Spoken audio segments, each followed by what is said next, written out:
நான் விஜய், தமிழ்துறை உதவி பேராசிரியர், தூய சவேரியார் கல்லூரி, பாளையக்கோட்டை. நாட்டார் மரபுகள் என்கிற பாடத்திட்டத்தின் வழியாக உங்களை சந்திப்பதில் மிக்க மகிழ்ச்சி. நாட்டார் மரபுகள் நாட்டார் மரபுகள் என்றால் என்ன? முதலில் நாட்டுப்புறம் என்றால் என்ன? தொன்று தொட்டு பழைய பழக்க வழக்கங்களை பின்பற்றி வரக்கூடிய மக்கள் குழுவை நாம் நாட்டார் என்று அழைக்கிறோம். நாட்டுப்புற மக்களுடைய வாழ்க்கையின் ஒவ்வொரு கூறுகள், அதாவது உணவு, உடை, வழிபாடு முறைகள், தொழில் முறைகள், பழக்க வழக்கங்கள், அவர்களுடைய கலையியல் அம்சங்கள் உள்ளிட்ட அனைத்தையும் நாம் நாட்டுப்புற மக்களுடைய வாழ்க்கை கூறுகளாகவும் அவர்களுடைய மரபுகளாகவும் காண்கிறோம். உலகம் முழுக்க நாட்டார் வழக்காற்றியல் துறை இன்று மிக வேகமாக வேர்விட்டு பரவி ஆழமான அழுத்தமான தாக்கங்களை ஏற்படுத்தக்கூடிய ஆய்வுகளை நிகழ்த்தி வருகிறது. அந்த வகையில் நாட்டுப்புற மக்களுடைய வாழ்க்கை கூறுகளை பற்றி அறிந்து கொள்வது நமக்கு மிக முக்கியமானதாக ஆகிவிடுகிறது. நம்முடைய திருநெல்வேலி மாவட்டம் மிக அதிகமான கிராமங்களை உள்ளடக்கி ஒரு மாவட்டம். அதிலும் குறிப்பாக நாட்டுப்புற மக்கள் அதிகமாக வசிக்கக்கூடிய மாவட்டம். வேளாண் நிலங்களிலே உழைத்து உணவு பழக்க வழக்கங்களிலேயே தங்கள் பண்பாட்டு மரபுகளை பாதுகாத்து வைக்கிற மக்களுடைய ஒரு மாவட்டம். நாமே கூட இன்று வரை எவ்வளவோ நாகரிகங்கள் மாறியிருந்தாலும், காலநிலைகள் மாறியிருந்தாலும், தத்துவ கருத்துக்கள் வளர்ந்திருந்தாலும், அறிவியலின் அதிநீளமான நீட்சிகள் நாம் தினசரி கண்டிருந்தாலும், நாம் இன்றும் நம்முடைய முன்னோர் வழிபாடு, அதாவது குலதெய்வ வழிபாடு மற்றும் வழிபாட்டு முறைகளில் இன்றும் நாட்டார் மரபுகளை நாம் பின்பற்றி கொண்டிருக்கிறோம். அவ்வாறு தாக்கம் மிக்க இந்த நாட்டார் மரபுகள் குறித்து நாம் ஆய்ந்து அறிவது மிக அவசியமாகும். ஏனென்றால் ஒரு மக்கள் குழுவின் வரலாற்று வேர்களை நாட்டார் மரபுகள் அல்லது பண்பாட்டு விழுமியங்கள் அடக்கி வைத்திருக்கின்றன. நாட்டார் மரபுகளை நீங்கள் விரிவாக ஆய்வு செய்கின்ற பொழுது தமிழ் சமூகத்தினுடைய மிக ஆழமான பண்பாட்டு கூறுகள், அதனுடைய வேர்களை எங்கெங்கெல்லாம் செலுத்தி இருக்கிறது என்பதை நாம் அறிந்து கொள்ள முடியும். நம்முடைய கலையியல் அம்சங்கள், நம்முடைய கதைப்பாடல்கள், நம்முடைய நிகழ்த்து கலைகள், வாய்மொழி கலைகள், வாய்ப்பாட்டுக்கள், தொழில் முறைகள், வழிபாடுகள், உணவு பழக்க வழக்கங்கள், மருந்தியல் பண்புகள் எல்லாவையும் நீக்கமர நிறைந்திருக்கின்றன நாட்டார் மரபியல் கூறுகள். அந்த கூறுகளைத்தான் நாம் இன்று ஒன்றொன்றாக அலசி அவற்றினுடைய அனைத்து அம்சங்களையும் உள்வாங்கிக் கொள்ள முயற்சி செய்கிறது. 4வது அலகு நாட்டார் நிகழ்த்து கலைகள். நிகழ்த்து கலைகள் மிக முக்கியமானவை. நாட்டார் மரபுகளில் நிகழ்த்து கலைகளுக்கு மிக முக்கியமான இடம் உண்டு. கலை ஒவ்வொரு மனிதனையும் வாழ வைப்பது. கலை ஒவ்வொரு மனிதனையும் மனிதனாகவே இருக்க வைப்பது. தன்னை சுற்றி நடக்கக்கூடிய ஒவ்வொரு நிகழ்வுகளிலும் கலையியல் அம்சத்தை கண்டுகொள்ளுகிற மனிதன் நேரடியாகவே அவன் இன்பமயமான வாழ்வுக்கு உள்ளாகிறான். இயற்கையை மட்டுமே மையப்படுத்தி இருந்த மனிதன் தன்னை ஏதேனும் ஒரு புள்ளியில் புதுப்பித்துக் கொள்ள வேண்டிய தேவை ஏற்படுகிறது. அதாவது சமகாலத்தில் நாம் குறிப்பிடுகிற ரெஃப்ரெஷிங் அப்படிங்கிற விஷயம். தன்னை புதுப்பித்துக் கொள்ளுகிற மனிதனால் தான் எப்பொழுதுமே புத்துணர்ச்சியோடும் முகமலர்ச்சியோடும் இயல்பான மனித வாழ்க்கையை மேற்கொள்ள முடியும்.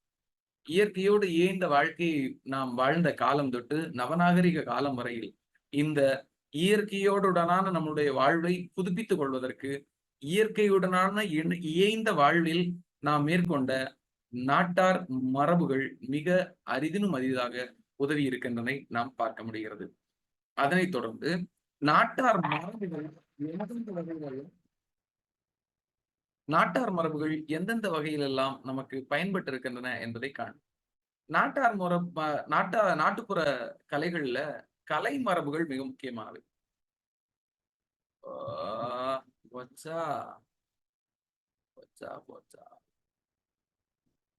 அங்க போயிடுச்சு, சாரி.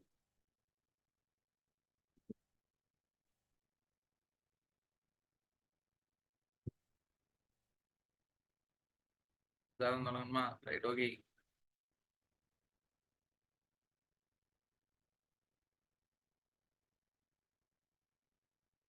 நாட்டுப்புற கலைகள் மிக முக்கியமானது. இந்த கலை எப்பொழுதும் ஒரு மனிதனை எப்பவுமே உயிர்ப்போட வைத்திருக்கக்கூடிய ஒரு அம்சம்.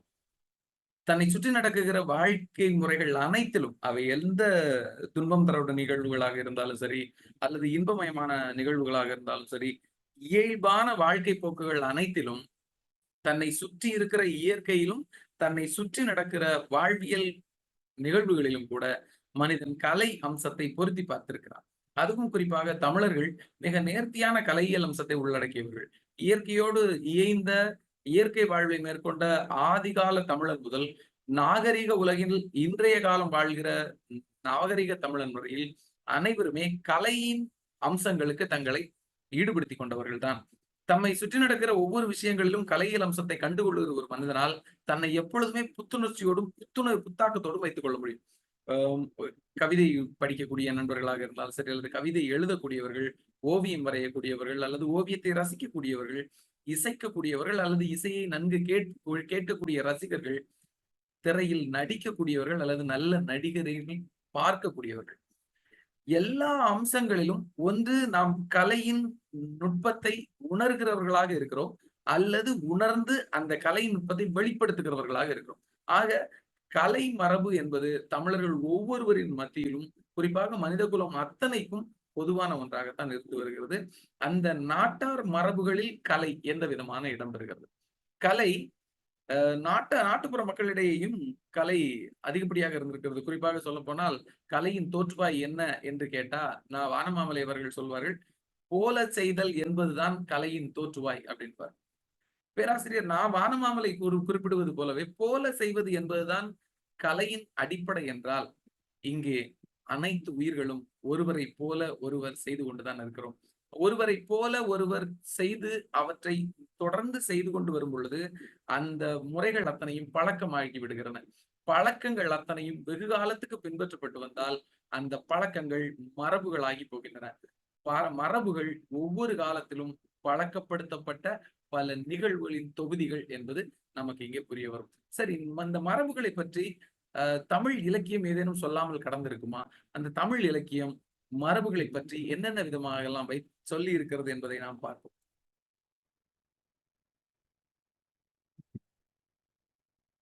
நாட்டுப்புற மரபுகள்ல கலைகளுக்கு மிகப்பெரிய இடம் உண்டு.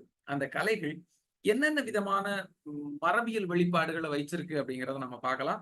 நாட்டுப்புற மரபுகள்ல முக்கியமான ஒரு கலையியல் அம்சம் வாய்மொழி மரபு.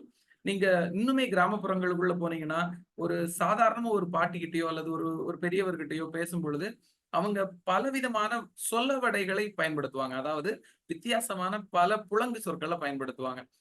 நம்ம சலசல சலசலன்னு பேசிக்கிட்டே இருந்தோம்னா, டேய் ஓலப்பாயில மழை பெஞ்ச மாதிரி பேசுறடா அப்படின்னு சொல்றது. அல்லது நாம கொஞ்சம் திமிராவோ அல்லது கொஞ்சம் ஆணவத்தோடையே பேசும் பொழுது அற்பனுக்கு வாழ்வு வந்தா அர்த்தராத்திரில கொடைபிடிப்பான் அப்படின்னு சொல்றது. இந்த மாதிரியான சில நடைமுறைகள் எப்பொழுதுமே கிராமப்புற மக்கள்கிட்ட அதிகமா இருந்துட்டு இருக்கிறத நம்மளால பார்க்க முடியும். சோ அந்த வாய்மொழி மரபுகள் இன்னும் இருக்கு. இன்னும் சொல்ல போனா கோவில்கள்ல மந்திரங்கள் சொல்லக்கூடிய பழக்கம் தமிழருடைய முன்னோர் வழிபாட்டு முறைகள்ல இருக்காது. ஆனால் வாயில ஏதேனும் நல்ல விஷயங்களை முணுமுணுத்துக்கிட்டே வழிபாடுகள் செய்யக்கூடிய பழக்கங்கள் கூட நம்முடைய வாய்மொழி மரபுல இருக்கு. விடுகதைகளாகவும் சரி, அல்லது பழமொழிகளாகவும் சரி, அல்லது வாய்ப்பாட்டுகளாக கூட பாடக்கூடிய பழக்கம். குறிப்பா தொழில்சார் மரபுகள்ல நீங்க எடுத்துக்கிட்டீங்கன்னா, தொழிலுக்கும் வாய்மொழி மரபுக்கும் நேரடி தொடர்பு உண்டு. ஏன்னா, கல்வி நிலையங்கள் தோற்றுவிக்கப்படாத காலங்களிலேயே கூட தமிழர்கள் தங்களுடைய தொழிலை வாய்மொழியாகவே மற்றவர்களுக்கு கற்பித்து வந்ததையும் நாம பார்க்க முடியுது. அதே நேரம் வாய்மொழியாகவே மொழி சார்ந்த விஷயங்களும் கடத்தப்பட்டிருக்கின்றன. அவையும் ஒரு மொழியியல் கலை அம்சமாக நமக்கு பார்க்க முடியுது. நிகழ்த்துதல் மரபு 2வதாக. நிகழ்த்துதல் மரபு மிக நேர்த்தியான, மிக அடர்த்தியான விஷயங்களை கொண்டிருக்கக்கூடிய ஒன்று. நிகழ்த்தி பார்த்தல். ஒருவரை போல செய்தல்னு சொன்னோம் இல்லையா? கலையியல் அம்சத்தின் அடிப்படையில அதை ஒருவரை போல தாம் நடித்துக் கொள்ளுதல், பேசிக் கொள்ளுதல், இசைத்துக் கொள்ளுதல், மொழிதல், இது எல்லாமே நிகழ்த்து மரபுகள் தான் வரும். நம்ம நிகழ்த்து மரபுக்கு உள்ள வரக்கூடிய நிகழ்த்து கலைகள் என்னென்னலாம் அப்படிங்கிறத பின்னாடி வரக்கூடிய பாடங்கள்ல நாம கவனிப்போம். நிகழ்த்து மரபு மிக முக்கியமான. அதே போல சடங்கியல் மரபு. சடங்கியல் மரபுனா என்னன்னா, சடங்குக்கும் நம்பிக்கைக்கும் வழிபாட்டுக்கும் கொஞ்சம் வித்தியாசம் உண்டு. அதாவது சடங்குங்கிறது நம்முடைய வாழ்க்கை முறையில நடக்கக்கூடிய மனிதனுக்கு நடக்கக்கூடிய சின்ன சின்ன திருப்பு முனைகள் அப்படின்னு சொல்லுவாங்க, வாழ்வில் திருப்பு முனைகள், முக்கியமான நிகழ்வுகள். அந்த நிகழ்வுகள்ல கண்டிப்பாக இந்தந்த விஷயங்கள் எல்லாம் செய்தாக வேண்டும்னு ஒரு மரபு பழக்க வழக்கத்தை தமிழர்கள் உருவாக்கி வச்சிருந்தாங்க. அந்த மரபுகளை நாம சடங்கியல் மரபு அப்படின்னு சொல்லுவோம். குறிப்பா இப்போ அதுக்கு எடுத்துக்காட்டா சொல்லணும்னா, நாம இப்ப வீடு கட்டுறோம். கட்டும் பொழுது இறைவனை வணங்கி முதல் கல்லை எடுத்து வைக்கும் பொழுது சில நம்பிக்கை சார்ந்த விஷயங்கள் எல்லாம் செய்வாங்க. அவை சடங்கு. இது வந்து செய்தே ஆக வேண்டும் என்கிற சடங்கு. ஒரு பெண் பூப்படைந்து விட்டால் அவளுக்கு செய்ய வேண்டிய சின்ன சின்ன நடைமுறை பழக்கவழக்கங்கள்ல சில செயல்பாடுகள் இருக்கும். அவை வந்து சடங்கு. இன்னும் சொல்லப்போனா திருநெல்வேலி மாவட்டத்தில் இருக்கக்கூடிய ஒரு பெண் குழந்தை பூப்படைந்து விட்டால் அந்த நிகழ்வு, பூப்படைதல் நிகழ்வையே கூட பூப்புனித நீராட்டு விழான்னு பெரும்பாலும் யாரும் சொல்ல கேட்டிருக்கிற மாட்டோம். பெரும்பாலும் சடங்கு விழா அப்படின்னு தான் நாம சொல்ல கேட்டிருப்போம். இது போக திருமணங்களிலும் சரி, அல்லது நம்முடைய அ உ இறப்பு, பிறப்பு விஷயங்களிலும் சரி, சில விஷயங்கள் சடங்காகவே செய்யப்பட்டு வரும். அது ரொம்ப முக்கியமானது. இன்னும் சடங்குக்கு இன்னும் நெருக்கமான ஒரு எடுத்துக்காட்டு சொல்லணும்னா, அ சுத்தி போடுறது. கண் பெயர் விழுந்துருச்சு அப்படின்னு சொல்லி குழந்தைங்களுக்கு அம்மாக்கள் நமக்கு சுத்தி போடுறத நீங்க கவனிச்சிருப்பீங்க. அது ஒரு சடங்கு மாதிரி நடத்துவாங்க. சோ சடங்கியல் மரபு தமிழர்களுடைய மரபில் மிக முக்கியமானது. அடுத்தது தொழில்சார் மரபு. நான் முன்னமே சொன்ன மாதிரி ஒரு சமூகத்தினுடைய தொழில் மற்றும் கலையியல் அம்சங்கள் அத்தனையுமே இன்னொரு தலைமுறைக்கு கடத்தப்பட்டது அப்படிங்கிறது ரொம்ப முக்கியமானது. ஒரு தொழிலை குறிப்பாக வேளாண்மை உள்ளிட்ட பழமையான தொழில்களை இன்ன முறைப்படி இந்த காலத்தில் இன்ன அளவில் செய்தாக வேண்டும் அப்படிங்கிற சில நடைமுறைகள்லாம் உண்டு. ஸோ தொழில் முறைகள் அப்படிங்கிறதும் நம்முடைய தமிழ் சமூகத்தில் மரபுகளாக காலந்தோறும் பாதுகாக்கப்பட்டிருக்கு. அதுவும் குறிப்பாக நாட்டுப்புற மக்களிடம் இருக்கக்கூடிய தொழில் மரபுகள் இன்னும் பேணி பாதுகாக்கப்பட்டு வருகின்றன. நம்முடைய இயற்கை விஞ்ஞானி நம்மாழ்வார் அவர்கள் கூட தொழில் மரபில் இயற்கை வேளாண்மையை மிகவும் வலியுறுத்திய ஒரு சமகாலத்திய ஆளுமையாக நாம கருதலாம். கடைசியாக பொருள்சார் மரபு. பொருள்சார் மரபு ரொம்ப முக்கியமானது. நம்முடைய வர்த்தக தொடர்புகள், வணிக தொடர்புகள், வாழ்வியல் பொருண்மைகள் அத்தனையிலுமே இந்த பொருள்சார் மரபு வரும். நாம இதுவரைக்கும் நாம் என்னென்ன விதமான அணுகுமுறைகளை பொருள் சார்ந்து வைத்திருந்தோமோ, அந்த அணுகுமுறைகளை அப்படியே பேணப்படக்கூடிய தொன்மையும் நம்மள்ட்ட இருக்கு. இந்த மரபுகள் குறித்து பல்வேறு கருத்துக்கள் தமிழ் சமூகத்தில் நிலவி வந்தாலும், இந்த சமூகத்தின் கருத்துக்களை பற்றி நம்முடைய ஆளுமைகள் என்ன சொல்லியிருக்கிறார்கள் என்பது ரொம்ப முக்கியமானது. அவை என்ன சொல்லியிருக்கிறாங்கன்னு கண்டிப்பா நாம பார்க்கணும். நாட்டார் கலை மரபுகளை பற்றி முக்கியமாக நாட்டார் மரபுகளையே பற்றி நன்னூலை எழுதிய பவானந்தி முனிவர் என்ன சொல்றாருன்னா, எப்பொருள் எச்சொல்லின் எவ்வாறு உயர்ந்தோர் செப்பினர் அப்படி செப்புதல் மரபு. இவர் இதை இலக்கண முறைகளுக்கும் வாழ்வியல் முறைகளுக்கும் சேர்த்தே சொல்லியிருக்கிறாருன்னு நம்ம புரிஞ்சுக்கலாம். ஏன்னா தமிழின் இலக்கணங்கள் எதுவுமே தனித்து ஒரு மொழிக்காக மட்டும் எழுதப்பட்ட இலக்கணங்கள் கிடையாது. தமிழ் மொழியின் இலக்கணங்கள்ல அது நிலமும் பொழுதும் இருந்துதான் ஆரம்பிக்கவே செய்யும். அதனால நீர், நிலம், காற்று, ஆகாயம், நெருப்பு என்கிற ஐம்பூதங்களின் அம்சமாக இயங்கிக் கொண்டிருக்கக்கூடிய மனிதன், அவனுடைய வாழ்க்கை முறை, அந்த வாழ்க்கையின் ஒரு பகுதியாகிய மொழி. இப்படித்தான் தமிழ் இலக்கணங்களுடைய இலக்கண அமைப்பே அமைஞ்சிருக்கும். ஆக நாம மொழிக்கு மட்டும் சொன்னதாக இதை எடுத்துக்க முடியாது. எப்பொருள் எச்சொல்லின் எவ்வாறு உயர்ந்தோர் செப்பினர் அப்படி செப்புதல் மரபு. அதாவது பவானந்தி முனிவர் மிக தெளிவாக சொல்றார். முன்னோர் முறைப்படி போற்றுதல் மரபு என்பதுதான் தொல்காப்பியருடைய வாதம். அதையே இவரும் தழுவி நிற்கிறார். எவையற்றெல்லாம் முன்னோர்கள் என்ன விதமாக பின்பற்றினார்களோ அவற்றை அவ்வாறே பின்பற்றுதல் என்பதுதான் மரபு அப்படின்னு. மரபுகளிலே பின்பற்றக்கூடிய மரபுகள் இருக்கு, புறந்தள்ளப்பட வேண்டிய மரபுகள் இருக்கு. அவற்றை குறித்த விவாதங்களுக்குள்ள நாம இப்போ போக தேவையில்லை. அதை இறுதி பகுதியில பார்த்துக் கொள்ளலாம். ஆனாலும் மரபு என்பது இப்படியானது என்று பவானந்தி முனிவர் சொல்றார். சரி, தமிழ் அகராதி மரபை பற்றி என்ன விதமான விஷயங்களை சொல்கிறது என்றால், பண்பாட்டின் எல்லா நிலைகளிலும் மக்களால் பின்பற்றப்பட்டு ஏற்றுக்கொள்ளப்பட்ட நியதிகளே மரபுகள் எனப்படும். நீங்க இந்த தமிழ் அகராதிங்கிறத நவீன காலத்தினுடைய ஒரு ஸ்டேட்மெண்டா பார்க்கலாம், ஒரு அறிக்கையாக பார்க்கலாம். நன்னூலை ஒரு இடைக்காலத்தின், அதாவது கிபி 12ஆம் நூற்றாண்டினுடைய ஒரு தரவாக நாம் பார்க்கலாம். அன்று முதல் இன்று வரைக்கும் தமிழர்கள் பண்பாட்டின் எல்லா நிலைகள், நீங்கள் 2க்கும் இடையிலான வித்தியாசத்தை கவனிங்க. எப்படி முன்னோர்கள் சொன்னார்களோ அப்படியே செய்வது, அப்படியே சொல்லுதல் என்பது மரபு அப்படின்னு பவானந்தி முனிவர் சொல்லுகிறார்.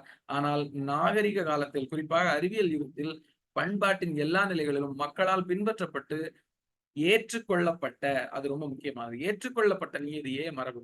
அறிவோடு பொருத்தி பார்த்து காலந்தோறும் அறிவோடு பொருத்தி பார்த்து பழையன கழித்து புதியன புகுத்தி மரபுகளை புதுப்பித்துக் கொண்டிருக்கிற தமிழ் சமூகத்திற்கு மரபுகள் மிக அவசியமானதும் நேர்த்தியானதும் கூட. இந்த மரபுகள் மிக படித்த அல்லது பொருளாதார ரீதியிலும் அறிவியல் ரீதியிலும் நகர்மையப்பட்ட மக்களை விடவும் கிராமப்புற மக்களால் தான் இந்த மரபுகள் மிகவும் அதிகமாக பேணப்பட்டும் பழக்கப்படுத்தப்பட்டும் வருகின்றன என்பதை நாம் பார்க்க முடியும். நாட்டுப்புறவியல் மரபுகள் எல்லாம் வாழும் மரபுகள். அவை இன்றும் அழியாத, என்றும் நிலைத்திருக்கக்கூடிய ஒரு வாழும் மரபுகளாகவே இன்னைக்கு இருந்துட்டு இருக்கிறது. அது நாட்டுப்புற மக்களால் மட்டுமே வளர்த்தெடுக்கப்பட்டு பின்பற்றப்பட்டு பாதுகாக்கப்பட்டு வருகிறது அப்படிங்கிறத நாம சரியா புரிஞ்சுக்க முடியும்.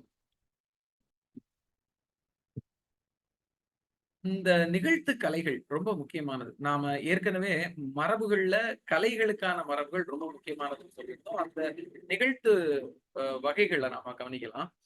இப்போ சங்ககாலம் முதலே ஆடப்பட்டு வந்த பல நிகழ்வுகளுக்கு, அதாவது கலையியல் அம்சங்கள்ல மிக முதன்மையானதாக இருந்தது கூத்துக்கள் தான்.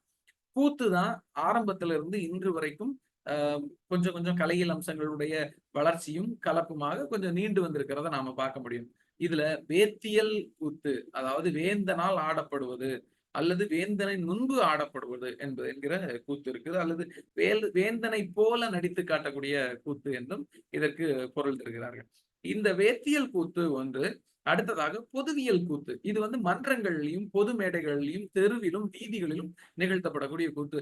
இந்த கூத்து 19ஆம் நூற்றாண்டு வரைக்கும் செழுமையாக இருந்த ஒன்றுதான். அதற்கு பின்பு இப்பொழுது தெருக்கூத்துக்களை பாத்தீங்கன்னா நம்மளுடைய திருவிழாக்கள் காலங்கள்ல தான் நாம பார்க்க முடிகிறது. கூத்து அம்சங்களே பல கலை அம்சங்களாக பிரிவாகி இன்று பல வெளிகளிலும் நிகழ்த்தப்படக்கூடியதுதான். இப்ப தோல்பாவை கூத்தெல்லாம் நீங்க பாக்குறதே ரொம்ப அரிதினும் அரிதாகத்தான் இருக்கு. நிகழ்த்தப்படக்கூடியவர்கள் மிக சொற்பமாகத்தான் இருக்கிறாங்க. அந்த அளவிற்கு நாட்டுப்புற மரபுகள்ல இந்த கலையின் அம்சங்கள் இன்று சுருங்கி வர்றதை பார்க்க முடியும். ஆனாலும் சங்க காலத்தில் இந்த மாதிரியான வேத்தியல் கூத்தும் பொதுவியல் கூத்தும் நிகழ்ந்திருக்கிறது. அதுதான் கூத்து என்பதுதான் கலைகளை குறிக்கக்கூடிய மிக பழமையான சொல் என்பதாகவும் நாம் அறியப்படுகிறது. இந்த கூத்துல ஈடுபட்டோர், அதாவது கலையியல் அம்சங்கள்ல நாம முதலே சொன்னோம், கலைகளை குறிக்க பயன்பட்ட சொல்லுதான் கூத்து. அந்த கூத்தில் ஈடுபட்ட நபர்கள் யாரெல்லாம் அப்படின்னு பார்த்தா அவர்கள் பலவாறாக இருக்கிறார்கள். ஆனால் நம்ம எடுத்துக்காட்டுக்காக ஒருவர் எடுத்துக்கணும். நாம கூத்தரும் பாணரும் விரலியும் அப்படின்னு சொல்லி பார்த்திருப்பீங்க. ஆற்றுப்படை நூல்கள்ல ஆற்றுப்படைக்கான அறிமுகத்தை தருகின்ற பொழுது இந்த வார்த்தையை சரியாக பயன்படுத்தி இருப்பார் தொல்காப்பியர். கூத்தரும் பாணரும். கூத்தாடுபவர் கூத்தர், பாட்டு பாடுபவர் பாணர், அதாவது பண் இசைப்பவர் பாணர். பொருணர்ல ஏற்களம் பாடுனர், போர்க்களம் பாடுனர்ங்கிறதெல்லாம் இருக்கு. விரலியர் அவர்கள் பெண்பார் புலவர்களும் இருப்பார்கள். சோ மொத்தமாகவே பாத்தீங்கன்னா இந்த சங்ககாலம் முழுக்கவே இந்த கூத்து நிகழ்த்துதல் அல்லது கலையியல் அம்சங்களுக்குள் மக்கள் புழங்கிக் கொள்ளுதல் என்பது வெகு இயல்பாக நடந்திருக்கிறத நம்மளால பார்க்க முடிகிறது. நாட்டார் கலை வடிவங்கள்ல இந்த கூத்துக்கள் ரொம்ப முக்கியமானவை. அவற்றிலும் முக்கியமா இந்த கூத்துக்களினுடைய வடிவங்களை நாம பார்க்கலாம். அதாவது கூத்துக்கள் காலந்தோறும் சின்ன சின்ன மாற்றங்கள் அடைந்திருக்குன்னு நாம சொன்னோம் இல்லையா? அதே மாற்றங்கள் என்னென்னு பாக்குறப்போ கூத்துக்கள் தெருக்கூத்துக்களாகவும், அதாவது வீதி நாடகங்கள் நம்ம இப்ப சொல்லுவோம். அப்போ தெருக்கூத்துகள் இப்பவுமே நாம தமிழகத்தின் வட மாவட்டங்கள்ல பாத்தீங்கன்னா தெருக்கூத்துகள் இன்னும் கோவில்கள்ல நிகழ்த்தப்பட்டு கொண்டுதான் இருக்கிறது. அந்த நிகழ்த்த கூத்துகள் இன்னும் நடக்குது. அந்த கூத்தின் ஒரு பகுதியாக, அதனுடைய நீட்சியாக கூத்துகள் ரசனை கலந்த பாடல் கலந்த ஒரு ஆட்டமாகவும், அதாவது ஆடல் நிகழ்ச்சியாகவும் இருந்தது. அதாவது கூத்துங்கிறது ஒருவரை போல நடித்தல் அல்லது ஒரு கதை அம்சத்தை புலப்படுத்துதல் இப்படி தொடங்கப்பட்ட ஒன்றுதான் என்றாலும் கூட அதற்குள்ள நடனம் என்பது புகுத்தப்பட்டது. சில ஒவ்வொரு காலந்தோறுமே மிக நீண்ட மரபுகளை கொண்டிருக்கக்கூடிய எந்த பழக்க வழக்கங்களும் அந்த ஒவ்வொரு காலத்துக்கு ஏற்ப தன்னுடைய புதுமைகளை ஏத்துக்கிட்டே இருந்திருக்கும். தமிழனுடைய நீர்மைத்தன்மை அதுதான். தமிழுக்கு இதுதான் அப்படின்னு தீர்க்கமான சில கொள்கைகள் இருந்தாலும் கூட தமிழ் புதியன வரும் பொழுது அவற்றை ஏற்றுக்கொண்டு அதை உட்கிரகித்து கொண்டு வளரக்கூடிய பாங்குடையது. அதைத்தான் அந்த கலைகள் அம்சத்திலையும் நாம பார்க்க முடிகிறது. அதே போல சடங்கு, நிறைய சடங்கு முறைகளும் கலை முறைகளாக, இப்போ கணியான் கூத்து, இந்த கூத்துகள்லாம் பாத்தீங்கன்னா சடங்குகளாகவே நடத்தப்படக்கூடிய கூத்துகளாக இருக்கும். அவர்கள் நிகழ்த்துக்கலைக்கான கலைச்சூழல்களை பார்க்க முடியும். 3 வகையா இத பிரிக்கலாம். வாழ்க்கை வட்ட சடங்கு கலைகள், சடங்கு கலைகள், வழிபாட்டு கலைகள். அதாவது சில சடங்கு ஆச்சாரங்களாக நடத்தப்படக்கூடிய மக்கள் வாழ்க்கை முறை அதற்கான எடுத்துக்காட்டுகள நாம குறிப்பிட்டோம். அம் ஒரு பெண் பூப்படைதல் அல்லது அ முதல் குழந்தை பிறந்தவுடன் அவர்களுக்கு காது குத்துதல், இந்த மாதிரிப்பட்ட நிகழ்வுகள்லாம் வாழ்க்கை வட்ட சடங்குகளாக நாம நடத்திக்கிட்டு இருந்தோம். காது குத்தணும்னா, தாய் மாமா மடியில வச்சு தான் காது குத்தணும். இந்த மாதிரி அதே மாதிரி சில சில ஒவ்வொரு குடும்பங்கள்லயும் இன்னென்ன விதமாகத்தான் திருமணங்கள் நிகழ்த்தப்பட வேண்டும்ங்கிற ஒவ்வொரு இனக்குழுக்கள்லயும் ஒவ்வொரு வழிப வாழ்க்கை முறைகள் இருக்கு. அதை வாழ்க்கை முறை சடங்குகளாக நாம் அத பார்க்க முடியும். அந்த சடங்குகளில் சில கலைகள் நிகழ்த்தப்படுவது உண்டு. குறிப்பா அ ஒவ்வொரு ஒரு அ ஒரு ஒரு நபர் இறந்து விட்டார் என்றால், அந்த அது ஒரு வாழ்க்கை நிகழ்வு. அந்த வாழ்க்கை நிகழ்வுக்கு ஒப்பாரி என்பது மிக அவசியமானது அப்படின்னு சொல்லுவாங்க. அதேபோல முளைப்பாரி நம்ம கோயில்கள்ல முளைப்பாரி பார்த்திருப்பீங்க. முளைப்பாரிக்கு பாடல் பாட வேண்டியது அது ஒரு வாழ்க்கை சடங்கு. வழிபாட்டு சடங்குக்குள் இருக்கக்கூடிய ஒரு வாழ்க்கை சடங்கு. ஏன்னா அது வேளாண்மை சார்ந்த ஒரு வழிபாடு முறை. அது வாழ்க்கை சடங்கா நாம எடுத்துக்கலாம். இந்த மாதிரிப்பட்ட சடங்குகள் இருக்கும். அதேபோல சடங்கு கலைகள். பெரும்பாலுமே நீங்க பார்த்தீங்கன்னா, அ ஒரு ஊர்ல மழை ரொம்ப காலமா மழை பெய்யல அப்படின்னா, அப்போ அந்த ஊர்ல இருக்கக்கூடியவங்க என்ன செய்வாங்க அப்படின்னா, தோல் பாவை கூத்த நிகழ்த்துவாங்க. தோல் பாவை கூத்த நிகழ்த்துறது, அல்லது அ அ ஊர் ஊர் முழுக்க கழுதையில பவனி செய்றது. இந்த மாதிரிப்பட்ட சில கலையியல் அம்சங்கள நிகழ்வாகவே செய்யக்கூடிய பழக்கங்கள் நாம பார்க்க முடியும். கடைசியாக வழிபாட்டு கலைகள். ஒரு வழிபாட்டு முறைக்குன்னு சில ஏற்பாடுகள செய்கிற பொழுது, அதுல நிறைய கலை நுணுக்கங்கள சேர்க்கிற ஒரு பழக்கம் தமிழ் சமூகத்துல இன்னும் இருக்கு. நீங்க நம்ம ஊரில் அருகில் இருக்கக்கூடிய குலசேகரப்பட்டினம் மாதிரியான இடங்கள்ல நீங்க பார்த்தீங்கன்னா, அந்த அம்சங்கள நிறையவே பார்க்க முடியும். தசரா பண்டிகை நடக்கக்கூடிய இடங்கள்ல கண்டிப்பா நாம எல்லாருமே பங்கெடுத்திருப்போம். அந்த அ அதற்காக செய்யக்கூடிய பிரயத்தனங்கள், அதற்காக செய்யக்கூடிய ஒப்பனைகள், ஆம் ஒ க ஒலி எழுப்பக்கூடிய ஓசை கலை அம்சங்கள், இந்த மாதிரியான இசைக்கருவிகள் எல்லாம் பயன்படுத்தி, அ இறைவனை வந்து ஆரவாரமாகவும், ஆக்ரோஷமாகவும் வழிபடக்கூடிய வழிபாட்டு முறைகள பார்க்க முடியும். அவற்றுக்குள்ளும் ஒரு கலையியல் அம்சங்கள் நிலை கொண்டிருக்கிறத நம்மளால நெருக்கமாக புரிந்து கொள்ள முடியும். இந்த நிகழ்த்து கலைகள்ல தமிழ் சமூகத்தின் நிகழ்த்தப்பட்ட கலைகள்ல மிக மிக அ தொன்மையான மரபுகள் ஒளிந்திருக்கின்றன அப்படின்னு நாம முன்னமே சொன்னோம்.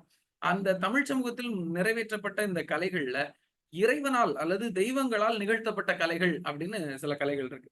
இந்த கலைகள் இடைக்காலத்துல புராணமயமானதெல்லாம் உண்டு. அந்த புராணமயமான கதைகளுக்கு பின்னாடி இறைவன் இறைவனால் அல்லது தெய்வங்களால் நிகழ்த்தப்பட்ட கலைகளாகவும் சில சொல்லப்படுவது உண்டு. தெய்வங்களுக்காக நிகழ்த்தப்படுகிற கலைகளாகவும் சில கலை மரபுகள் தமிழ்ல இன்னும் இருக்கு. அந்த கலை மரபுகள்ல மிக முக்கியமானது தெய்வங்களால் நிகழ்த்தப்பட்ட கலைகள். தெய்வங்களால் நிகழ்த்தப்பட்ட கலைகள் என்றால் சிவபெருமான் என்பவரை கூத்தன் என்று கூட சொல்லுவாங்க. அதாவது கூற்றுவன் என்றால் யமன், கூத்தன் என்றால் சிவன். அதாவது கூத்தாடுபவர் அப்படின்னு. அ திருநாவு திருநாவுக்கரசர் கூட ஒரு இடத்துல சொல்வார். அ சுடுவெண் தலையில் பலி கொண்டுழல்வாய். அதாவது அம் அ சுடலை பூசி சுடுவன் தலையில் பலி கொண்டுழல்வார் அப்படின்னு சொல்லுவார். யாரு சிவபெருமான. என்னன்னா, உடல் முழுக்க திருச்சாம்பலை பூசி அவர் சுடுகாட்டில் நின்று தாண்டவம் புரிவார் அப்படின்னு, கூத்தாடுவார் அப்படின்னு சொல்லுவாங்க. அந்த அளவிற்கு சிவபெருமான் என்பவர் கூத்துக்கலைக்காகவே அறியப்பட்ட ஒருவர். இன்றைக்கும் சிவபெருமானுடைய அமர்ந்த அம்சங்களை தாண்டி நீங்கள் பார்க்கின்ற ஒரே அம்சம், அதாவது சிவபெருமானுடைய உருவங்கள் எங்கெங்கெல்லாம் இருக்கிறதோ, அதுல அமர்ந்த அம்சங்கள் பெரும்பாலும் சிவபெருமானுக்கு தமிழ்நாட்டில் சிவபெருமானுடைய உருவத்தை எங்கும் சிலையாக வைத்திருக்கிற மாட்டார்கள். அதனுடைய உட்பொருள்கள் பற்றி நீங்க பக்தி இலக்கியங்கள் வரும்பொழுது விரிவான விளக்கங்களை கேளுங்க. அறிந்து கொள்ள முடியும். அந்த சிவலிங்கமாகவே வழிபடப்படுவார். அந்த சிவபெருமான் எங்கேனும் நீங்கள் நின்ற நிலையில் கண்டால், அது நர்த்தன வடிவமாகத்தான் இருக்கும். ஒன்று நடராஜர் வடிவமா இருக்கும். இல்லன்னா ருத்ர தாண்டவ கூத்து வடிவமா இருக்கும். ஆக நடன பிரியனாக இருந்தவர் தான் சிவபெருமான் என்பதை புரிந்து கொள்ள முடியுது. சிவபெருமானால் ஆடப்பட்ட கலை கூத்துக்கலை. ஆக தமிழ் சமூகத்தின் தொன்ம கலையாக அல்லது கலை என்கிற ஒரு வடிவத்தை குறிப்பிடுவதற்கு பயன்படுத்தப்பட்ட சொல்லே கூத்து என்கிற பொழுது, தமிழ் சமூகத்தின் மிக பெரும் தலைவனாக இருந்தவன் கூத்தன் என்று அறியப்பட்ட சிவபெருமான் என்பதை நாம் புரிந்து கொள்ள முடியும். அடுத்ததாக திருமால் குடக்கூத்து. நீங்க குடக்கூத்துங்கு கூட நமக்கு தெளிவான அல்லது நெருக்கமான சான்றாதாரங்கள் கிடைக்கப்பெறவில்லை. ஆனால் குடக்கூத்து இறைவன் திருமாலால் நிகழ்த்தப்படக்கூடியது. முல்லை நிலத்தின் தலைவனாக அறியப்பட்ட திருமாலால் நிகழ்த்தப்பட்ட ஒரு கலை அப்படின்னு சொல்லி நம்ம பார்க்க முடிகிறது. நீங்க அந்த கல்வெட்டு ஆதாரத்தை சைடுல பாருங்க. அந்த படங்கள்ல தெரியக்கூடிய அந்த கல்வெட்டு ஆதாரங்கள்ல பாருங்க. கல்வெட்டுகள்ல திருமால் தன்னுடைய வலது கையில குடத்தை எடுத்து ஏந்தி குடத்திலிருந்து வைத்து ஆடக்கூடிய பழக்கத்தை நாம பார்க்க முடியுது. இந்த மாதிரியான சில புராண கதைகளும் நமக்கு இருக்கு. இது பார்க்கடல் கடைந்த பிறகு மோகினியாக வந்து அந்த விஷம் ஏந்திய கலசத்தை எடுத்துக்கொண்டு மோகினியாக ஆடிய ஆட்டம் என்றும் சில புராண கதைகள் கூறுகின்றன. அதே போல கொற்றவை ஆட்டம். கொற்றவை என்றால் காளி. கொற்றவை பாலை நிலத்தின் கடவுளாக அறியப்பட்ட, போர் தொழிலின் கடவுளாக அறியப்பட்ட தமிழின் ஆக்ரோஷமிக்க பெண் கடவுளான கொற்றவை. இந்த கொற்றவை காளி என்கிற வழிபாட்டு முறையாக, அம்மன் வழிபாடு முறைகளாக பலவாறு தமிழ் சமூகத்துல இன்றும் வழங்கப்பட்டு வருகிறத நாம பார்க்க முடியும். கொற்றவையாகிய காளி ஆட்டம், இந்த ஆட்டத்தை நீங்க பாக்குறதுக்கு வேற எங்கேயுமே போக தேவையில்லை. நம்முடைய குலசேகரப்பட்டின தசரா விழாக்கள்ல நீங்க கவனிச்சீங்கன்னா காளியாட்டம் என்கிறது ஒவ்வொருவரும் வேஷம் கட்டி ஆடக்கூடிய ஆட்டமாகவே இன்றும் இருக்கிறது. அதை நாம் நேரடியாகவே பார்க்க முடியும். இவ்வாறு தெய்வங்களால் நிகழ்த்தப்பட்ட கலைகள் அப்படிங்கிறதும் இருக்கு, தெய்வத்துக்காக நிகழ்த்தப்பட்ட கலைகளும் இருக்கு அப்படிங்கிறத நாம அறிந்து கொள்ள வேண்டியதா இருக்கு. தொடர்ந்து நாட்டார் நிகழ்த்து கலைகளும் தெய்வங்கள். இந்த நிகழ்த்து கலைகளுக்கும் தெய்வங்களுக்கும் நெருங்கி தொடர்பு உண்டு. நான் முன்னமே சொன்ன மாதிரி ஒவ்வொரு ஒவ்வொரு தெய்வங்களும் கலை அம்சங்கள்ல, அதாவது தெய்வங்கள்னா நம்முடைய முன்னோர் வழிபாடுகளிலும் குலதெய்வ வழிபாடுகளிலும் அந்த விஷயங்கள் நேரடியான தொடர்புடையதாக இருக்கிறது. நம்முடைய முன்னோர் ஆகிய தெய்வங்கள் ஒவ்வொன்றும் கலை அம்சங்களோடு தொடர்புடையன. நீங்க இன்னுமே பாத்தீங்கன்னா இந்த தெய்வங்கள் அத்தனையும் நம்முடைய முன்னோர்கள் அல்லது நமக்கு முன் இந்த பூமியில் வாழ்ந்தவர்கள் என்பதற்கான உறுதியான அம்சங்களை பெறுவதற்கு நாட்டார் மரபுகள் அல்லது நாட்டார் வழக்கத்தில் மிக அதிகமான தரவுகளை நமக்கு தரும். குறிப்பா ஒரு சுடலமாட சாமி ஆடுதுன்னா அந்த சாமி வாழ்ந்த காலத்துல அதற்கு இருந்த புகையிலை சுருட்டுகள், இப்ப யாருமே புகையிலை சுருட்டுகள் எல்லாம் பிடிக்கிறது இல்லை. அதற்காக ஒரு கம்பெனி நடத்தினா கண்டிப்பா அந்த கம்பெனி நஷ்டத்துல இயங்க வேண்டிய கட்டாயம் வந்துடும். ஆனாலும் அந்த குலதெய்வத்திற்கு வைக்கப்பட வேண்டியதற்காக மட்டும்தான் நம்ம ஊர்ல இப்போ சுருட்டு வாங்குறாங்க. சுருட்டு வாங்குவாங்க. அந்த அந்த நேரங்களில் என்னென்னலாம் செய்து கொடுக்கப்பட்டதோ, அந்தந்த நேரங்களில் என்னென்ன உணவு பழக்கங்கள்லாம் ஊட்டுப்படப்புன்னு கேள்விப்பட்டிருப்பீங்க. அந்த ஊட்டுப்படப்பை போய் நேர்ல பார்த்தா தெரியும் நாட்டார் வழிபாட்டு முறைகள் எவ்வளவு பழமையானது, எது அந்த காலத்தை பிரதிபலிக்கிறதுங்கிறத சரியா அவங்களால புரிஞ்சுக்க முடியும். அதிகபட்சம் போனா 500, 600 வருடங்களுக்கு முன்பு நமக்கிடையே வாழ்ந்த பல பல முன்னோர்கள் இன்று தெய்வமாகி நிற்கிறத நம்மளால புரிஞ்சுக்க முடியும். குறிப்பா சிவபெருமான் அவர்களுக்கு வில்லுப்பாட்டினுடைய வில்லுப்பாட்டு சிவபெருமானுக்கு நிகழ்த்தப்படக்கூடிய கலையாக குறிப்பிடப்படுகிறது. அதை தொடர்ந்து பெருமாள் சாமிக்கு சேவையாட்டம், அழகர் சாமிக்கு ஒயிலாட்டம் ரொம்ப முக்கியமான ஒரு ஆட்டம். மதுரை மாதிரியான மத்திய மாவட்டங்கள் அதிகமாக ஆடப்படக்கூடிய ஒரு ஆட்டமா இருக்கு. பழங்குடியின மக்களுடைய வழிபாட்டு முறையாக இந்த ஒயிலாட்டம் இன்னும் இருந்துட்டு தான் இருக்கு. முருகப்பெருமான் திருச்செந்தூருக்கு செல்லக்கூடியவர்கள் காவடி ஆட்டத்தை பார்க்காமல் இருந்திருக்க வாய்ப்பே இல்லை. அதுவும் தென்குல மாவட்டத்தில் இருக்கக்கூடிய, திருநெல்வேலி மாவட்டத்தில் இருக்கக்கூடிய பலருக்கும் காவடி ஆட்டம் என்பது மிக பழக்கப்பட்ட ஒன்றாகத்தான் இருக்கும். சுடலைமாட சாமிக்கு கனியாட்டு அப்படின்னு சொல்லுவாங்க. கணிகையால் கூத்து அப்படின்னு. கணிகை போல வேடமணிந்த ஆண்கள் அவரோடு சேர்ந்து சாமியாட்டம் வரும் பொழுது சேர்ந்து ஆடக்கூடிய விஷயங்களை நாம பார்க்க முடியும். அந்த ஆட்டங்களை சாமியுமே ரொம்ப லயித்து அந்த ஆட்டக்காரர்களோடு இணைந்து தோல்ல கை போட்டு ஆக்ரோஷமா ஆடக்கூடிய பண்புகளையும் நாம பார்க்க முடியும். இன்னும் அது திருநெல்வேலி மாதிரியான தென் மாவட்டங்கள்ல மிக பரவலாக இருக்கக்கூடிய ஒரு ஆட்டம் கனியான்கூத்து சுடலை மாட சாமிக்காக. அடுத்தது திரௌபதி. நீங்க இந்த திரௌபதி வழிபாடு, திரௌபதி அம்மன் கோவில் இதெல்லாம் பாத்தீங்கன்னா வட மாவட்டங்கள்ல குறிப்பா ஈரோடு, தருமபுரி, வேலூர் இந்த இடங்கள்ல எல்லாம் ரொம்பவே பிரசித்தி பெற்ற உண்டு. இந்த திரௌபதி அம்மனுக்கு தெருக்கூத்து, இன்னும் நான் ஏற்கனவே சொல்லும் பொழுது தெருக்கூத்து அறிமுகப்படுத்தும் போது உங்களுக்கு சொன்னோம், திரௌபதி ஆட்டம் அங்க திரௌபதி அம்மன் கோவில் அப்படின்னு நிறைய இருக்கும். இன்னும் வட மாவட்டங்கள்ல திரௌபதி அம்மன் கோவில்கள்ல மட்டும்தான் இந்த தெருக்கூத்து நிகழ்த்தப்பட்டு கொண்டே இருக்கிறத நம்மளால பார்க்க முடியுது. அடுத்ததாக மன்மதன், இலாவணி. இந்த இலாவணி ஆட்டம் அப்படிங்கிறது வந்து இது வந்து மன்மதன் அப்படிங்கிறது முழுக்க தமிழ்ல மன்மதன் அப்படிங்கிறது பெரிய பழமையான தரவுகள் ஒன்றும் கிடையாது. புராண காலத்துல வந்த செய்தியாகத்தான் நாம் அறிய முடிகிறது. இந்த இலாவணி ஆட்டம்ங்கிறது மன்மத ஆட்டம் அப்படின்னு சொல்லி பெண்கள் மட்டுமே ஒரு மோக நிலையிலிருந்து ஆடக்கூடிய ஒரு ஆட்டமாக இருக்கு. இது சௌராஷ்டிரா அதாவது மகாராஷ்டிரா மாநிலங்கள், மத்திய இந்திய மாநிலங்கள்ல கொஞ்சம் அதிகமா பிரசித்தி பெற்ற ஒண்ணு. இது இன்னும் வட மாநிலங்கள்ல இருந்து இங்க கொண்டு வரப்பட்ட கலையாகவும் அறியப்படுகிறது. அதேபோல காளியம்மன் ஆட்டம், காளியாட்டம், காளியம்மனுக்கான ஆட்டம். இத பத்தி நாம கடந்த பகுதியிலேயே பார்த்தோம். நம்முடைய தசரா பண்டிகைகள்ல காளியாட்டம் மிக பிரசித்தியானது. மாரியம்மனுக்கு கரகாட்டம். கரகாட்டம் எடுத்து ஆடக்கூடியது. ஏன்னா மாரியம்மன், முத்தாரம்மன், பேச்சியம்மன் இந்த மாரி அம்மன் வழிபாட்டு முறைகள்ல கரகம் ஏந்தி ஆடுகிறது அப்படிங்கிறது ரொம்ப முக்கியமான ஒரு வழிபாட்டு முறை. இப்பொழுது அந்த நடைமுறைகள் பெரும்பாலும் குறைந்திருக்கிறத பார்க்க முடியுது. ஆனாலும் முளப்பாரி நாம எடுக்கும்போது கரகம் மாதிரி தலையில தான் எடுப்போம். ஆ ஆக கரகம் ஏந்தி தலையில் சுமந்து ஆடுவது, தலையில் சுமந்து ஆடி வழிபடுவது அப்படிங்கிறது அம்மன் வழிபாடுகள்ல மிக நெருக்கமான ஒண்ணா நம்மளால அறிய முடியுது. ஆக தெய்வங்களால் நிகழ்த்தப்பட்ட கலைகளும் மரபுகளாக இருக்கு. அதேபோல நாட்டார் நிகழ்த்து கலைகள்ல தெய்வங்களுக்காகவே நிகழ்த்தப்படக்கூடிய கலைகளும் இருக்கிறத நம்ம பார்க்க முடியுது. நிகழ்த்து கலைகள்ல சில இடங்கள்ல தெய்வ மாந்தர்கள் இடம் பெறுவாங்க. அதாவது அ ஒவ்வொரு அ நிகழ்த்து கலைக்கும், அதாவது தெருக்கூத்தா இருக்கட்டும், அல்லது கணியாங்கூத்தா இருக்கட்டும், அல்லது காளியாட்டமா இருக்கட்டும், அல்லது கரகாட்டமா இருக்கட்டும், எத்தனை வகையான நாட்டார் மரபு கலைகளை நாம் சொன்னாலும், அந்த மரபு கலைகள் அத்தனையும் ஏதேனும் ஒரு தெய்வ கதையோடு நேரடியான தொடர்புடையதாக இருக்கும். ஏன்னா, கதைன்னு ஒண்ணு வந்துருச்சுனாலே, அத சொல்றதுக்கு ஒரு கதை வேணும்ல.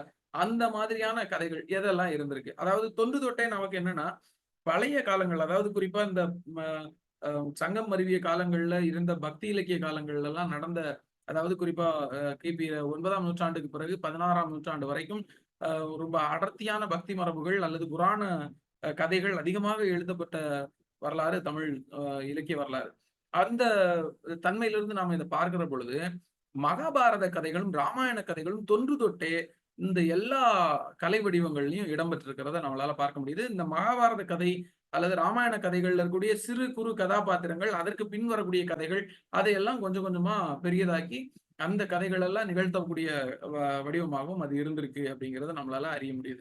அதேபோல தமிழ் மக்களிடையே மிக, மிக பிரசித்தி பெற்ற வள்ளி திருமணம். இன்னைக்கும் வள்ளி திருமணம் நாடகங்களாக பல இடங்கள்ல நிகழ்த்தப்படுறது உண்டு. வள்ளி, தேவயானை, முருகப்பெருமான் இடையேயான காதல் வாழ்க்கை அல்லது திருமணம் ஆகியவற்றை எல்லாம் அழகான வசனிப்புகளோட இன்னைக்கும் மதுரை, தேனி, திண்டுக்கல் போன்ற மாவட்டங்கள்ல எல்லாம் அதிகமா இத நிகழ்த்து கலையாக வைத்திருக்கிறத நம்மளால பார்க்க முடியும். ஒரு சில தென் மாவட்டங்கள்ல கூட ஒரு சில கோயில்களுடைய திருவிழாக்கள்ல வள்ளி திருமண நாடகம் நிறைவேற்றப்படுகிறது. அதேபோல ஹரிச்சந்திரன் கதை மிக நமக்கு பிரசித்தியான ஒரு கதை. அ இதுவரைக்கும் நிகழ்த்தப்பட்ட கதைகள்ல அதிக புராணத்தன்மை நிறைந்த ஒரு கதை ஹரிச்சந்திரன் கதை. அதேபோல ஐயனார் சரித்திரம் நமக்கு நன்றாகவே தெரியும். நம்ம கற்குவேல் ஐயனார் தூத்துக்குடி, திருநெல்வேலி மாவட்ட, கன்னியாகுமரி மாவட்ட மக்களுக்கு அந்த பல பேருக்கு குலதெய்வமாக இருக்கக்கூடிய கற்குவேல் ஐயனார், ஐயனாருடைய சரித்திரம் அது பாடுபொருளாக இருக்கிறது. காத்தவராயன் கதை, இந்த கதை வந்து ரொம்ப கொங்கு மண்டலத்துல ரொம்பவே மிக முக்கியமான கதையாக இருக்கு. இந்த மாரி காத்தவராயன் கதை வந்து ஒரு வகையில முன்னோர் வழிபாட்டு முறையினுடைய சாரங்களை தாங்கி வருகிறது அப்படிங்கிறதையும் நம்மளால பார்க்க முடியுது. அ இன்னும் கிராமப்புறங்கள்ல இருக்கக்கூடிய தெய்வங்கள், அல்லது முன்னோர் வழிபாட்டு முறைகள்ல வரக்கூடிய தெய்வங்கள், அவற்றுக்கு பல கதைகள் இருக்கு. நம்ம வருடந்தோறும் ஒவ்வொரு சித்திரை மாசமும் கண்டிப்பா நம்ம சுடலமாடன் கதைய கேட்காம இருக்க முடியாது. ஏன்னா, நம்ம ஊர்கள்ல இருக்கக்கூடிய குறிப்பா திருநெல்வேலி, பாளையங்கோட்டம், தூத்துக்குடி பக்கத்துல இருக்கக்கூடிய எல்லா ஊர்கள்லயும் சுடலைமாடன் கோவில்கள் இல்லாத ஊர்களே இருக்காது. ஏன்னா, அந்த அளவிற்கு இது மண்ணோடைய தெய்வமாக நின்று கொண்டிருக்கிறது. அந்த சுடலைமாடன் கதை எல்லா ஊர் திருவிழாக்களிலும் கண்டிப்பாக வில்லுப்பாட்டாகவோ, அல்லது கணியாட்டாகவோ, அல்லது ஏதேனும் ஒரு வகையில அது பாடப்பட்டு கொண்டிருக்கிறத நம்ம பார்க்க முடியுது. அதேபோல சாஸ்தா கதை பாடப்படுவது உண்டு. வில்லுப்பாட்டாகவும் பாடப்படுவது உண்டு. சாஸ்தா ஒரு கதை அம்சமாகவும் உள்ள வருவதுண்டு. சாஸ்தாவுக்கும் ஐயப்பன் சாமி இருக்கார்ல, மணிகண்ட சாமி. அவர் வந்து சாந்த சொரூபியாக இருந்தப்போ, அ மணிகண்டனாகவும், அதாவது அ அ ரொம்ப கோபத்தோடு சினந்திருந்த நேரம் வந்து சாஸ்தாவாகவும் அறியப்பட்ட காலங்களும் உண்டு. சாஸ்தா பற்றிய பல புராண கதைகள் உண்டு. அந்த புராண கதைகள் ஒவ்வொரு இடங்களுக்கும் மாறுபட்ட சில சில கதைகள சொல்றாங்க. இதுல எது உண்மை, எது பொய் அப்படிங்கிறதெல்லாம் ஆய்வதற்குரிய வாய்ப்பில்ல. நாட்டார் மரபு கதைகள்ல கதை என்பதே சில கலப்புகளோடு வரக்கூடிய ஒன்றாகத்தான் அது இருக்குது. அதே நேரம் அம்மன் கதைகள். அம்மன் கதைகள் ஒண்ணொன்று இன்றைக்கு கோவில்கள்ல பாடப்படக்கூடிய பல கதைகள் கொஞ்சம் கலப்புகளோட சேர்ந்து புராண தன்மையோட, இறையியல் அம்சங்களோட சேர்த்து பாடப்படக்கூடியதாக இருந்தாலும், அது ஒரு தாய் தெய்வ வழிபாட்டு முறை அப்படிங்கிறாரு பேராசிரியர் வானமாமலை. பேராசிரியர் வானமாமலை குறிப்பிடுகிறார். நம்முடைய அம்மன் வழிபாட்டு முறைகளுக்கு பின்னாடி ஒரு அழுத்தம் திருத்தமான தாய் வழிபாட்டு முறையினுடைய கூறுகள் இருக்கிறது அப்படிங்கிறத அவருடைய முன்வைப்புகள்ல இருந்து நாம பார்க்க முடிகிறது. அதே போல கொங்கு மண்டலத்தில் இருக்கக்கூடிய நல்லதங்காள் கதை. நல்லதங்காள் கதை ரொம்ப பிரசித்தி பெற்ற ஒரு கதை. நல்லதங்காளுக்கு இன்னும் கோவில்கள் இருக்கிறது. ஐவர் ராஜாக்கள் கதை அது இருக்கு. மதுரை வீரன் கதை ரொம்பவே முக்கியமானது. மதுரை வீரன் பொம்மி இடையிலான காதல் கதை வந்து ஒரு சாதிய மோதலுக்கு இடையிலான அந்த காலத்திலேயே நடந்த ஒரு சாதி மறுப்பு திருமணத்திற்கான காதல் கதை தான் மதுரை வீரன் பொம்மி என்கிற கதை. இது நாயக்கர் காலத்துல நடந்த கதையாக அறியப்படுகிறது. இன்னும் அது மதுரை வீரனுக்கு கோவில்கள் இருக்கின்றன. மதுரை வீரன் பெயரிலேயே நிறைய பேருக்கு பெயர்கள் இடப்படக்கூடியதெல்லாம் பார்க்க முடியுது. ஆக மதுரை வீரன் கதை இன்றும் தமிழ் சமூகத்தில் கிராமப்புறத்து மக்களால் முன்னோர் வழிபாட்டு மரபாக இடம்படக்கூடிய கலையியல் அம்சமாக இன்னும் நிலைக்கிறத நம்ம பார்க்க முடியுது. இந்த நாட்டார் நிகழ்த்து கலைகளுக்கு எல்லாவற்றுக்குமே கருவிகள் ரொம்ப முக்கியமானது. கருவிகள் இல்லாம இந்த கலையியல் அம்சங்கள் நிற்கிறது இல்ல. வெறும் வாய்ப்பாட்டாக இருந்த கலை அம்சங்கள் நாட்டுப்புறத்துல இருந்து கொஞ்சம் கொஞ்சமா அது மாறி பல இசைக்கருவிகளை உள்ள எடுத்துட்டு இருந்திருக்கு. அப்படி என்னென்ன இசைக்கருவிகள் எல்லாம் பயன்படுத்தப்பட்டது அப்படின்னு பார்த்தா, வில்லுப்பாட்டுல எடுத்துக்கோங்க. வில்லுப்பாட்டுல சலங்கை கட்டப்பட்ட கயிறு, வளைத்து கட்டப்பட்ட வில் மாதிரி இருக்கக்கூடிய கயிறு, அதே போல குடம்னு சொல்லுவோம். அந்த குடம் மேல அடிக்கிறது. அதே போல இழுத்து கட்டப்பட்ட தோல் கருவிகள், அதாவது கடம், நம்ம தபேலா மாதிரியான விஷயங்கள் இருக்கும். உடுக்கை, முக்கியமா உடுக்கை ரொம்ப முக்கியம். உடுக்கை பாட்டு. அந்த வில்லு பாட்டுக்குள்ளேயும் உடுக்கை இருக்கும். ஆனா உடுக்கை பாட்டுங்கிறது தனியா ஒண்ணு இருக்கும். உடுக்கை அடிச்சு அடிச்சு பாடிக்கிட்டே இருப்பாங்க. அதே போல உடுக்கைக்கும் தப்புக்கும் ரொம்ப தொடர்புண்டு. அதாவது பறை. நீங்க கனியாங்குத்துல எல்லாம் பாத்தீங்கன்னா, உடுக்கை ஒரு பக்கம், தப்பு பறை ஒரு பக்கமா 2மா சேர்ந்து அடிக்கக்கூடிய அ பழக்கத்த நம்ம பார்க்க முடியும். அதே போல மகுடாட்டம். மகுடி வச்சு ஆடுறது. இது முன்னாடி இருந்த ஒரு வழிபாட்டு முறை. அது இப்போ கொஞ்சம் கொஞ்சமா குறைஞ்சிருக்கு. மகுடி ஆட்டம், உருமி மேளம் இதெல்லாம் வந்து அம்மன் வழிபாடு அல்லது சுடலைமாடன் வழிபாடு, கருப்பசாமி வழிபாடுகள்ல எல்லாம் அதிகமா புழக்கத்துல இருந்த ஒன்று. இன்றைக்கும் ஒரு சில கோவில்கள்ல அந்த உருமி மேளமும், மகுடியும் இருக்கிறத நம்மளால பார்க்க முடிகிறது.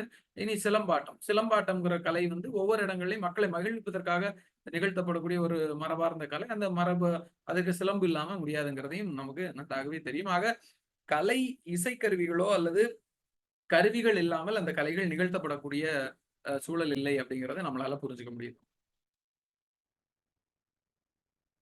தொடர்ந்து ஒவ்வொரு கலைக்கும் ஒரு ஒப்பனை அப்படிங்கிறது தேவை. நீங்க இப்ப எடுத்துக்காட்டுக்கு எடுத்துக்கிட்டோம்னா, எல்லா கலை அம்சங்களுக்கும் நிகழ்த்து கலைக்கும் கண்டிப்பா ஒப்பனைங்கிறது தேவை. ஆனா, இங்க நமக்கு ஒரு ஒப்பனை அப்படிங்கிறது என்னன்னா, தெருக்கூத்து. தெருக்கூத்த ஒரு எடுத்துக்காட்டா எடுத்துக்குவோம். தெருக்கூத்துக்கு கண்டிப்பா நெற்றி பட்டம், நெற்றி பட்டம் வச்சிருப்பாங்க. நீங்க அந்த தெருக்கூத்து வைத்திருக்கக்கூடிய ஒருத்தருடைய படத்த நீங்க பார்த்தீங்கன்னாலே தெரியும். நெற்றி பட்டம் கட்டியிருப்பாங்க. பெரிய மீசை வச்சிருப்பாங்க. காது கட்ட இந்த பக்கம் பெருசா நீண்டு தொங்கும். மார்புல பதக்கம் மாதிரி, இந்த பழைய ராஜாக்கள் மாதிரி வேடமிட்டிருப்பாங்க. அங்கவஸ்திரம், வாகு வளையம், கரைக்கச்ச, காலணிகள் எல்லாம் போட்டு ஒரு முழு பிரதிமையா வந்து நிப்பாங்க. அப்படின்னா தான் அந்த இது இன்னைக்கும் கேரளாவுல பார்த்தீங்கன்னா, நீங்க கேரளாவினுடைய கதகளி இருக்கு இல்லையா? அதுக்கு நம்ம கட்டக்கூடியதெல்லாம் பார்த்தீங்கன்னா, அது இன்னும் வித்தியாசமா இருக்கும். நம்முடைய அ மாவட்டங்கள்ல கொண்டாடப்பட்ட, தமிழ் மண்ணுல கொண்டாடப்பட்ட அ தெருக்கூத்தினுடைய அடுத்த கட்ட பரிணாம வளர்ச்சி தான் கேரளாவினுடைய கதகளி அப்படிங்கிறதையும் சேர்த்து நம்ம பார்க்க முடியும். அதுதான் உடை ஒப்பனைகள் நிகழ்த்து கலைகள்ல மிக முக்கியமான இடங்களை பெறுகிறது. இசைக்கருவிகளை அடுத்து உடை ஒப்பனைகள் மிக முக்கியமான இடம் பெறுகிறதுங்கிறதையும் நம்மளால காண முடிகிறது. நாட்டுப்புற நிகழ்த்து கலைகளை பற்றி ஒரு மிக விரிவான ஒரு உரையை நாம கேட்டிருக்கோம். நாட்டுப்புற நிகழ்த்து கலைகள் ஒரு நம்முடைய தமிழ் சமூகத்தினுடைய வாழ்க்கை முறைகள அல்லது இந்த தமிழ் சமூகத்தில் குறிப்பா தென் மாவட்டத்தில் வாழக்கூடிய திருநெல்வேலியை சார்ந்த மாணவர்கள் அனைவருமே தங்களுடைய வாழ்க்கை முறைகள்ல கடந்து வரக்கூடிய அத்தனை விஷயங்களிலும் பல மரபுகள் அல்லது நம்முடைய முன்னோர்கள் எப்படி செய்தார்களோ அப்படியே நாம் செய்யக்கூடிய பழக்கங்களை நாம பார்க்க முடிகிறது. அந்த அம்சங்களின் ஊடாக இயங்கி நாம் ஒவ்வொரு சிறு சிறு விஷயங்கள்ல வெளிச்சம் பாய்ச்சிருக்கிறோம். அந்த வெளிச்சங்களை உள்வாங்கிக் கொண்டு நாட்டாரின் மரபுகள், நாட்டுப்புறவியல் துறை சார்ந்த அனைத்து உட்கூறுகளையும் விளங்கிக் கொண்டால், உங்களுடைய பண்பாட்டு வேர்களை நீங்கள் புரிந்து கொள்ள முடியும். உங்களுடைய அறிவின் நீட்சி இன்னும் விரிவடைய எங்களுடைய